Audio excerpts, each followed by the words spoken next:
Hi there. My good friend Thomas Brogan contacted me just before Christmas to tell me about and send me a link for this radio, the XHDATA D-808. I think originally it was on the market or introduced at about £100, maybe a bit more, but just before Christmas they were doing a deal where you could get this radio for like 60 quid. So I bought one because he was impressed with it. And he has in the past recommended various receivers to me, including the ICOM ICR75, the brilliant miniature Sony, the ICF SW100, actually, which is over there, which I use on my desk, amongst others. He's never been wrong. And for 60 quid, well, I thought it was worth the risk. So I took the plunge and bought one. And this is it. It arrived just before Christmas. I've been meaning to do this video for a while. So we're talking about a £60 radio that has SSB, airband, RDS, external antenna jack for shortwave and FM, key lock for when you're travelling, illuminated dial, sleep timer, stereo on FM with headphones, battery charging indicator, fast slow tuning, automatic tuning and storage, medium wave tuning step can be set to 9 and 10 kilohertz, 500 memories, 50 station pages, memory pages, direct frequency access, auto turn off and on. It's got a signal to noise meter, and as I said, charges from USB and a DSP chip. Now, when you bear in mind that apparently this radio uses the same DSP receiver chip as the Eton Satellit, that's quite exciting because that is a brilliant radio in terms of sensitivity and selectivity. Sync function on that radio is rubbish, as it is on many DSP radios. This receiver doesn't actually advertise it has sync, probably for that very reason. But essentially what this could be something like the Eton Satellit with a different external shell. If it has similar or the same performance for £60, that's pretty mega. So there it is. Quite exciting. So let's take it out of the box.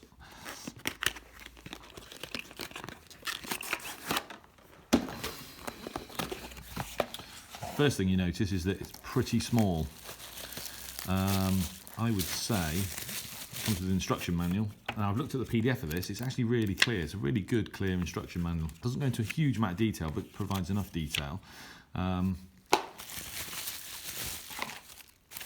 Yeah, I would say this radio is slightly bigger than the PL310ET, that little Texan radio that I've made such good use of. So there you go. So there it is. Looks pretty nice. The printing on the buttons is excellent. I haven't got my glasses on, but even I can see that from here. Decent quality plastic. I think that's actually like an aluminium or certainly a metal speaker grill. Now the speaker's 1 watt, so the audio should be sort of fairly good. On this end, you have tuning, control, squelch, fine tuning, 5-volt DC in. On the other end you've got an antenna jack, headphone jack, volume control. There you go, there's the 5-volt rechargeable battery, which is very reminiscent of the two that the Texan S8800 runs on. And then we have the little stand at the back.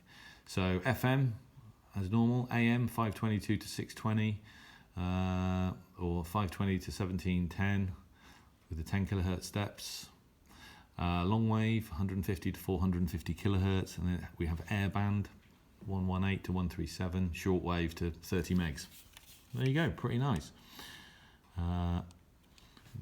No power, but here is a cable I made earlier.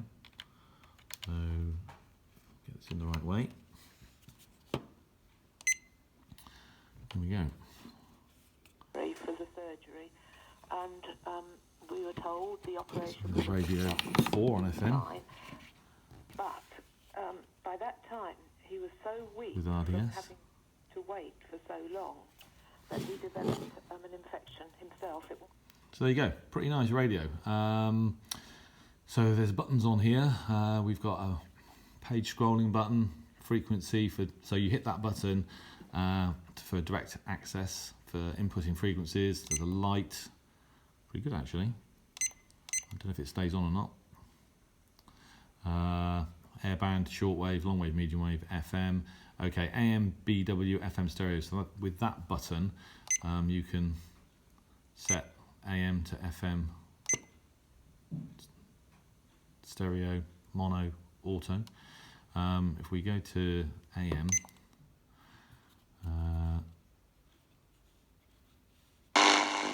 you might not hear very much in here. Let's just go frequency. Let's go to 648.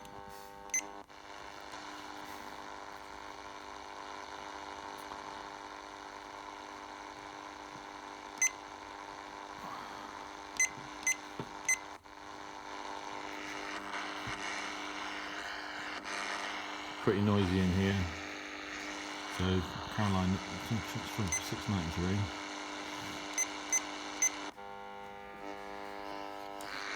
Oh.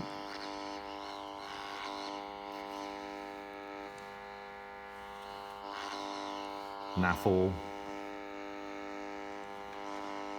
There you go. There's some local QRM. But this place is full of computers. They couldn't have done Audio's pretty good actually. Did you talk to doctors and nurses at the Yes, hospital? Did they tell you, what did they say exactly? Well, the head of the department... So the light stays on, so that is excellent. But he said rather sadly he made a rap. So there we go. So this display button, at the moment it's displaying 25 degrees C. If I press that, there's the alarm time. Press it again, local time, which is incorrect. And then the decibel, signal strength, signal to noise meter. There we go. I mean, I'm certain he didn't. So overall, a very nice little radio. So let me just stand that there. So this radio has, well, I'll put it back on AM, but there's nothing to hear in here. Let's see on shortwave. And then if we press this button, we should get, okay, audio bandwidth 2.5 kilohertz, 2 kilohertz, 1.8, 1, 6, 4, 3, 2.5, 2, 1.8, 1. How good is that? So, which is going to make this radio hopefully pretty selective. Stick it on SSB. Let's go frequency 15205.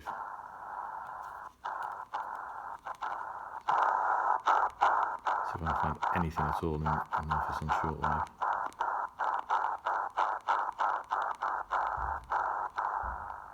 But anyway, if I hit the filter now, there you go, 500 hertz. So down to a bandwidth filter, so it goes 4, 3, 2.2, 1.2, 1, 500 hertz on SSB.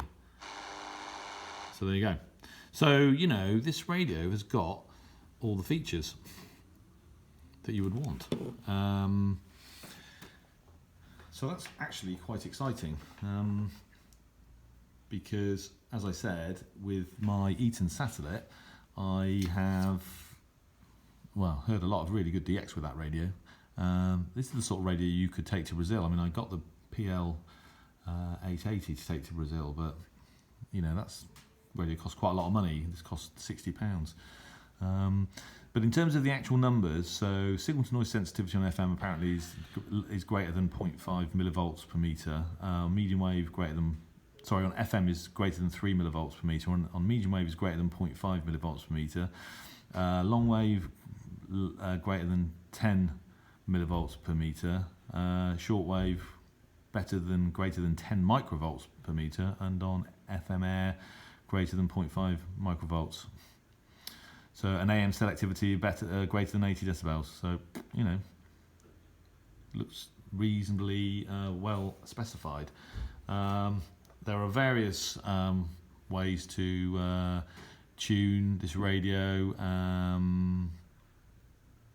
set alarms, all that stuff, which I'm kind of not going to go into because anyone that buys one will figure that out for themselves.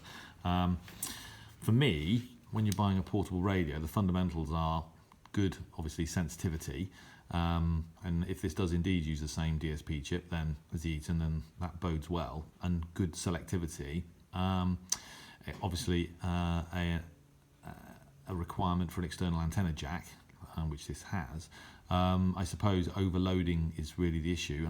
But having said that, if it is essentially the same receiver as the Eton, then overloading isn't really, wasn't ever an issue with that radio. It probably did happen, but it generally wasn't a problem. So here we are. So I suppose really, fundamentally, what's interesting about this radio is, does it actually perform as well as the Eton, but for £60? It'll be interesting to see. But overall, my impression of this radio is very, very positive indeed, and certainly small enough that you can travel very easily with it. So, what else do you get? So, it's got comes with its own USB charging cable, and it also comes with a little piece of wire with a 3.5mm jack, a little external antenna. It comes with a piece of paper that says, "Dear friend," okay, that's from the seller. "Dear friend, I very appreciate that you choose our product." So I got this from, it came via Amazon, but from RadyWow. So www.radywow.com if you want to buy one. So yeah, good service. And then finally, it actually comes with a case for travelling, which, all this for 60 quid, and this is pretty good value for 60 quid. So I don't know if they're still available for 60 quid, probably, if you look hard enough. I'm going to do some testing, obviously, that's what all this is about, and see whether this radio really is as good as the Eton, or even close. Because if it is, And of course, then that puts another burden on the then NHS. it's definitely a bargain. So this is So a huge there you problem go. for the NHS. Anyway, And if the government stops I cutting... don't think I've forgotten anything. No, I think that's basically sort of covers it. So there you go, the XHDATA D-808 receiver. Let's put this one through its paces and see what it's capable of.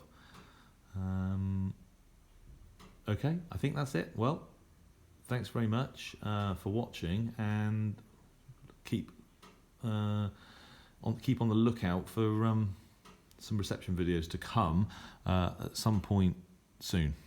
All right, thanks for watching.